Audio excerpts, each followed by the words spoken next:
আশেকে রাসূল হযরত ওয়াইস কর্ণী রহমতুল্লাহি আলাইহির বয়স যখন মাত্র ৯ বছর হলো, তখন তার পিতা ইন্তেকাল করেন। সংসারে আর কেউ না থাকায় তার মায়ের দেখাশোনার দায়িত্ব তার উপর অর্পিত হয়। হযরত ওয়াইস কর্ণী রহমতুল্লাহি আলাইহির পিতা একজন কাপড়ের ব্যবসায়ী ছিলেন। এজন্য সংসারকে টিকিয়ে রাখার জন্য এবং বিধবা মাকে দেখাশোনা করার জন্য বাধ্য হয়ে তিনি তার বাবার কাপড়ের দোকানে ব্যবসার হাল ধরেন। ব্যবসা করে তিনি যা উপার্জন করতেন তা দিয়ে মা ছেলের জীবন সুন্দরভাবেই কেটে যাচ্ছিল, কিন্তু আল্লাহ তাআলার ফয়সালা ছিল ভিন্ন রকম। তাই একদিন সকালে হযরত ওয়াইস কর্ণী রহমতুল্লাহি আলাই দোকানে গিয়ে দেখলেন যে তাদের ব্যবসায়ী সকল মালামাল চুরি হয়ে গিয়েছে।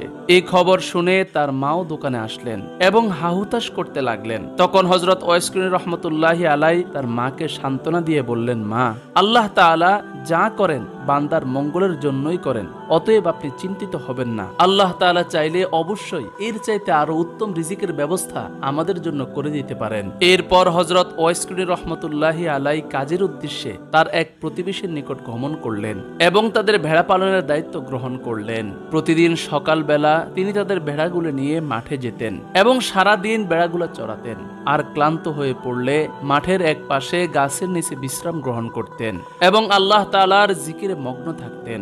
আর সন্ধ্যার সময় ভেড়াগুলো নিয়ে পুনরায় মালিকের বাসায় ফিরে আসতেন। অতঃপর কোনো একদিন হযরত ওয়াইস কর্ণী রহমতুল্লাহি আলাই ভেড়াগুলোকে মাঠে ছেড়ে দিয়ে নিকটস্থ এক জঙ্গলে প্রবেশ করলেন। জঙ্গলের পথ ধরে হাঁটতে হাঁটতে তিনি এক দরবেশকে দেখতে পেলেন। অতঃপর তিনি ওই দরবেশের নিকট গিয়ে দাঁড়াতেই দরবেশ তাকে লক্ষ্য করে বললেন, বাবা, তোমার নাম কি এবং তুমি কেন এখানে এসেছো? তখন হযরত ওয়াইস কর্ণী রহমতুল্লাহি আলাই নিজের অবস্থার কথা তার নিকট প্রকাশ করলেন।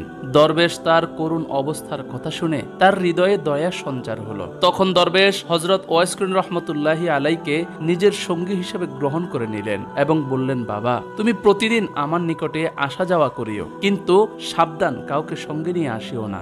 এরপর থেকে হযরত ওয়াইস কর্ণী রহমতুল্লাহি আলাই প্রতিনিয়ত ভেড়াগুলোকে মাঠে ছেড়ে দিয়ে উক্ত দরবেশের আস্তানায় যেতেন এবং তার উপদেশগুলো মনোযোগ সহকারে শুনতেন। তিনি যতক্ষণ উক্ত দরবেশের আস্তানায় থাকতেন দুনিয়ার কোনো খেয়াল তার থাকতো না। তিনি প্রাণ ভরে উক্ত দরবেশের নসিহতগুলো শুনতেন এবং সন্ধ্যার সময় পুনরায় ভেড়াগুলোকে নিয়ে মালিকের বাসায় পৌঁছে দিয়ে আসতেন। এরপর কোনো একদিনের ঘটনা, একদা হযরত ওয়াইস কর্ণী রহমতুল্লাহি আলাই ভেড়াগুলোকে মাঠে ছেড়ে দিয়ে দরবেশের আস্তানায় যাওয়ার পর সেখান থেকে ফিরে এসে দেখলেন যে অনেকগুলো ভেড়া সেখান থেকে হারিয়ে গিয়েছে। এই অবস্থা দেখে তিনি অত্যন্ত চিন্তিত হয়ে পড়লেন। অতঃপর সন্ধ্যার সময় তিনি ভেড়াগুলো নিয়ে মালিকের বাসায় ফিরে আসলে মালিক তাকে এই ব্যাপারে জিজ্ঞাসাবাদ করলেন। মালিকের জিজ্ঞাসাবাদে হযরত ওয়াইস কর্ণী রহমতুল্লাহি আলাই কোনো উত্তর দিতে না পারায় তার মালিক তার উপর রেগে গিয়ে তাকে কাজ থেকে বহিষ্কার করে দিলেন। মালিকের কাছ থেকে বহিষ্কার হওয়ার পর হযরত ওয়াইস কর্ণী রহমতুল্লাহি আলাই উক্ত দরবেশের আস্তানায় গমন করলেন এবং তার সোহবতে আত্মনিয়োগ করলেন। এরপর থেকে তিনি সারাদিন দরবেশের নসিহতগুলো মন ভরে শুনতেন আর সন্ধ্যার সময় জঙ্গল থেকে মায়ের জন্য কিছু ফলমূল নিয়ে বাসায় ফিরে আসতেন। এভাবেই তাদের দিন চলতে লাগলো। অতঃপর হযরত ওয়াইস কর্ণী রহমতুল্লাহি আলাই যুবক বয়সে পরিণত হওয়ার পর অভাব অনটনে পতিত হয়ে তার বাড়িটি বিক্রি করে দিলেন এবং তার বৃদ্ধা মাকে পিঠে বহন করে জঙ্গলের পথে রওনা করলেন।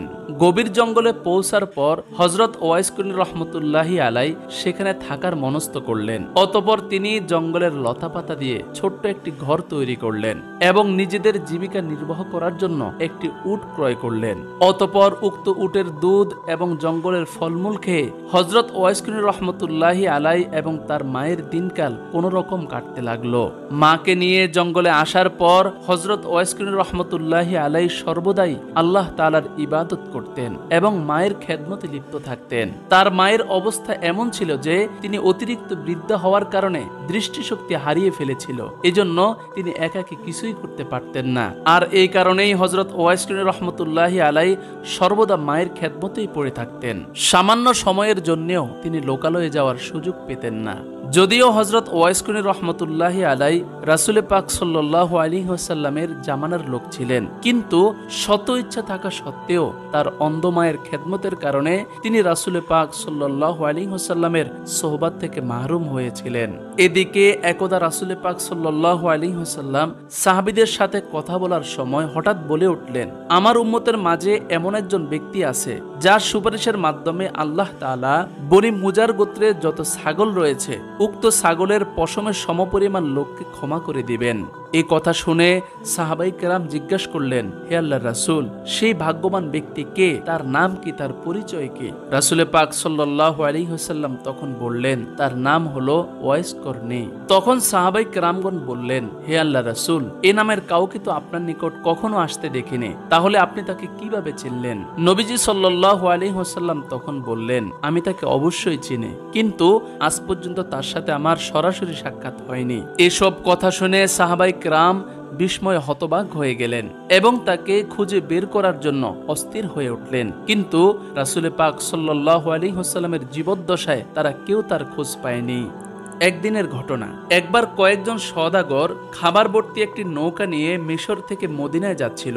ওই নৌকায় ছেঁড়া কাপড় পরিহিত একজন পাগলও ছিল, কিন্তু কেউ তার পরিচয় জানত না। নৌকাটি যখন সাগরের মাঝখানে পৌঁছালো, হঠাৎ করে আকাশ মেঘাচ্ছন্ন হয়ে বৃষ্টি শুরু হয়ে গেল, যার কারণে খাবার ভর্তি উক্ত নৌকাটি ডুবে যাওয়ার উপক্রম হলো। তখন সকলে ভয়ে আল্লাহ তাআলাকে ডাকতে শুরু করে দিল।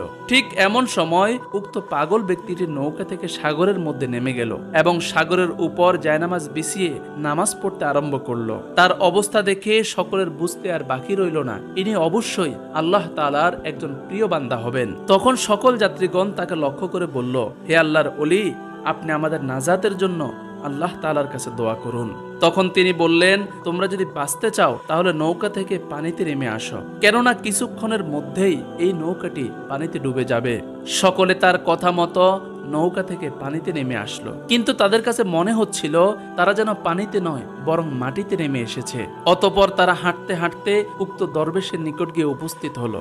উপস্থিত হওয়ার পর তারা লক্ষ্য করে দেখলো যে কিছুক্ষণের মধ্যেই উক্ত নৌকাটি মালামাল সহ পানিতে তলিয়ে গিয়েছে। এরপর উক্ত আল্লাহর ওলি যাত্রীগণকে নিয়ে পানির উপর দিয়ে হেঁটে হেঁটে সাগরের পাড়ে গিয়ে উপস্থিত হলেন।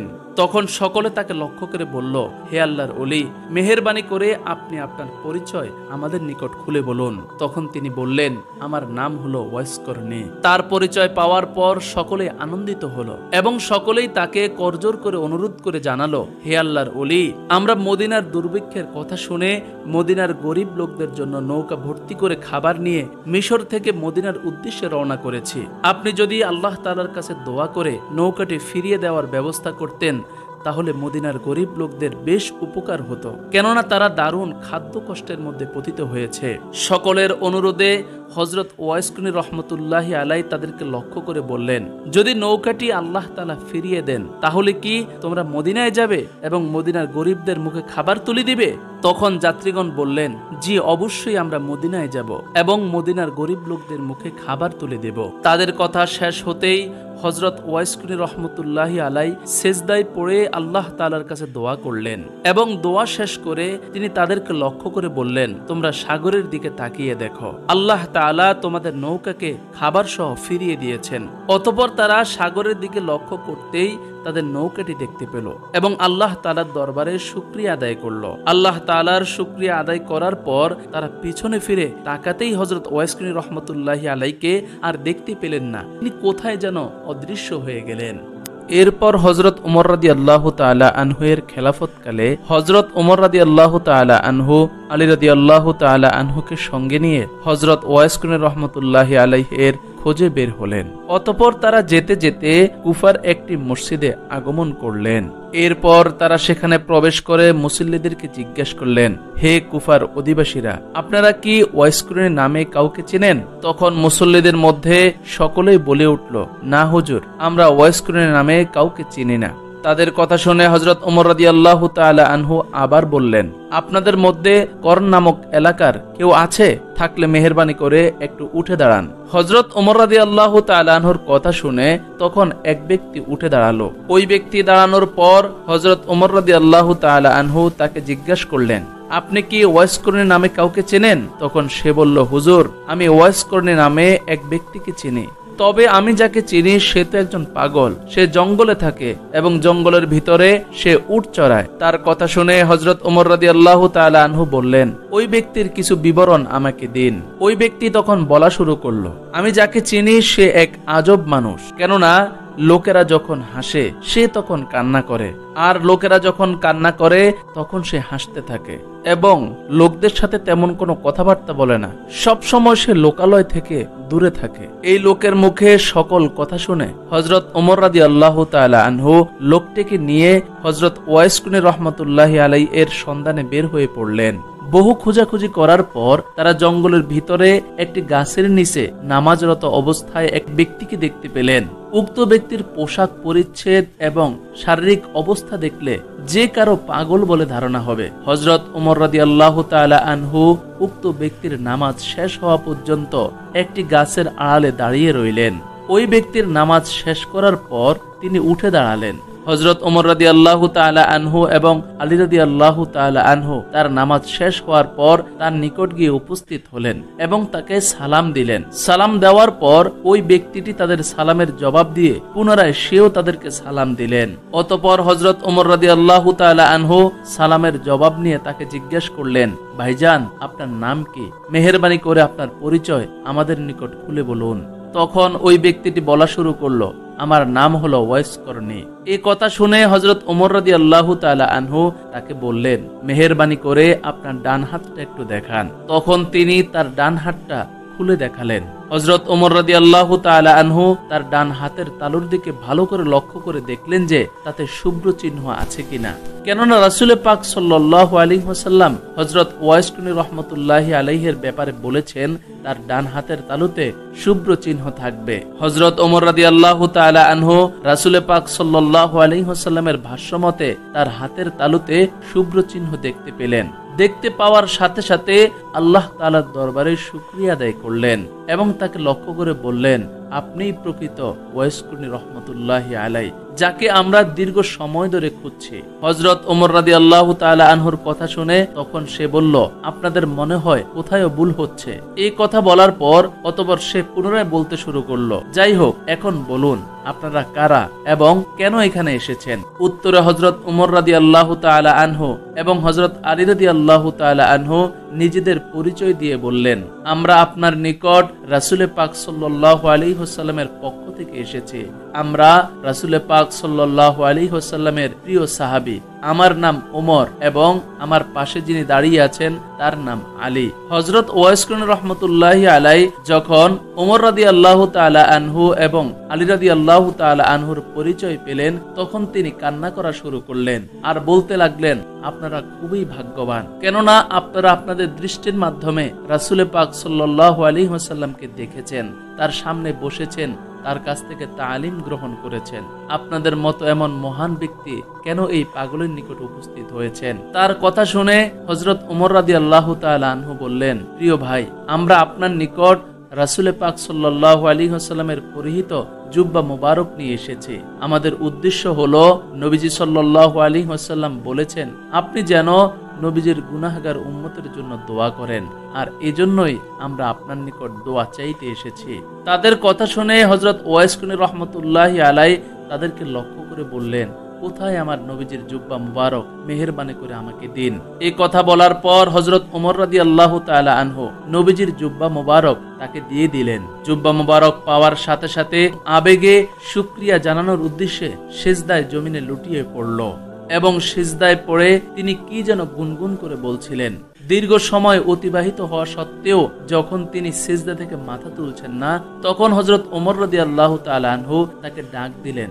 ডাক দেওয়ার কিছুক্ষণ পরেই তিনি সিজদা থেকে কাঁদতে কাঁদতে মাথা উত্তোলন করে বসলেন এবং বলতে শুরু করলেন, আপনি কেন আমাকে ডাকলেন এবং কেন আমার ধ্যান ভঙ্গ করলেন? আমি তো আল্লাহ তাআলার সাথে কথা বলছিলাম এবং নবীজির গুনাহগার উম্মতের জন্য ক্ষমা প্রার্থনা করছিলাম, বারবার সুপারিশ করছিলাম।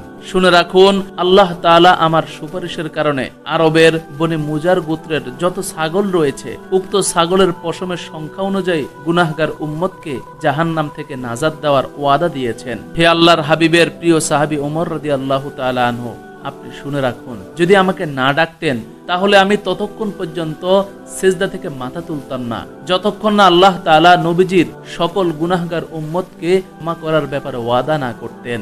এই কথা বলে হযরত ওয়াইস কর্ণী রাহমাতুল্লাহি আলাইহি কান্না করতেছিলেন। তার কান্না দেখে হযরত ওমর রাদিয়াল্লাহু তাআলা আনহু বললেন, প্রিয় ভাই, আমি বুঝতে পারিনি আপনি আল্লাহ তাআলার সাথে ধ্যানে মগ্ন ছিলেন।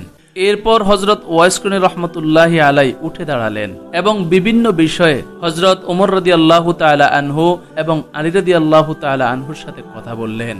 তাদের কথাবার্তা শেষ হওয়ার পর হযরত ওমর রাদিয়াল্লাহু তাআলা আনহু এবং আলী রাদিয়াল্লাহু তাআলা আনহু তার কাছ থেকে বিদায়ের অনুমতি চাইলেন। অনুমতি চাওয়ার পর হযরত ওয়াইস কর্ণী রাহমাতুল্লাহি আলাইহি তাদেরকে বিদায় দিয়ে কাঁদতে কাঁদতে জঙ্গলের ভিতরের দিকে চলে গেলেন। আর এদিক থেকে হযরত ওমর রাদিয়াল্লাহু তাআলা আনহু এবং আলী রাদিয়াল্লাহু তাআলা আনহু মদিনার উদ্দেশ্যে রওনা করলেন। প্রিয় দর্শক, যেই ঘটনাটির কারণে হযরত ওয়াইস কর্ণী রাহমাতুল্লাহি আলাইহি তামাম মুসলিম জাহানের মধ্যে পরিচিত, সেই ঘটনাটি হলো এই। রাসূল পাক সাল্লাল্লাহু আলাইহি ওয়াসাল্লাম যখন উহুদের ময়দানে কাফেরদের সাথে যুদ্ধ লিপ্ত হয়েছিলেন এবং সাহাবায়ে কেরামের সামান্য ইজতিহাদি খতার কারণে মর্মান্তিকভাবে আহত হয়েছিলেন, যার কারণে রাসূল পাক সাল্লাল্লাহু আলাইহি ওয়াসাল্লামের দান্দান মোবারক শহীদ হয়ে যায়। এই অবস্থা দেখে সাহাবায়ে কেরাম খুবই মর্মাহত হলেন। বিশেষ করে হযরত ওয়াইস কর্ণী রাহমাতুল্লাহি আলাইহি মর্মাহত হয়েছিলেন। যদিও তিনি উহুদের ময়দানে উপস্থিত ছিলেন না, তারপরেও যখন তার কাছে এই সংবাদ পৌঁছালো যে রাসূল পাক সাল্লাল্লাহু আলাইহি ওয়াসাল্লামের দান্দান মোবারক শহীদ হয়ে গিয়েছে, এই সংবাদে তিনি তার একে একে সমস্ত দাঁতগুলো ভেঙে ফেলেছিলেন। কিতাবের মাঝে লিখিত আছে হযরত ওয়াইস কর্ণী রাহমাতুল্লাহি আলাইহি তার অন্ধ মায়ের সেবার কারণে নবীজির সোহবত গ্রহণ করতে পারেননি, কিন্তু তিনি প্রখ্যাত তাবিঈ ছিলেন এবং সারা জীবন নবীজির উম্মতের জন্য দোয়া করে গিয়েছিলেন। এজন্যই ইতিহাসের পাতায় সোনালী অক্ষরে তার নামটি বিখ্যাত আশিকে রাসূল হিসেবে লিখিত থাকবে। প্রিয় দর্শক, এই ছিল হযরত ওয়াইস কর্ণী রাহমাতুল্লাহি আলাইহি এর সংক্ষিপ্ত জীবনী। এতক্ষণ পর্যন্ত ধৈর্য সহকারে আমাদের সাথে থাকার জন্য আপনাদেরকে জানাচ্ছি মোবারকবাদ। ভিডিওটি আপনাদের কেমন লাগলো কমেন্টের মাধ্যমে অবশ্যই আপনার মূল্যবান মতামতটি জানিয়ে দিবেন। যদি ভালো লেগে থাকে তাহলে অবশ্যই একটি লাইক দিবেন এবং শেয়ার করে আপনার বন্ধুদের দেখার সুযোগ করে দিবেন। এই ধরনের ইসলামিক ভিডিও নিয়মিত পেতে আমাদের চ্যানেলটি সাবস্ক্রাইব করে আমাদের সাথেই থাকবেন। আগামী ভিডিওটি দেখার আমন্ত্রণ জানিয়ে আজকের মতো এখানেই বিদায় নিচ্ছি। আসসালামু আলাইকুম ওয়া রাহমাতুল্লাহি ওয়া বারাকাতুহু।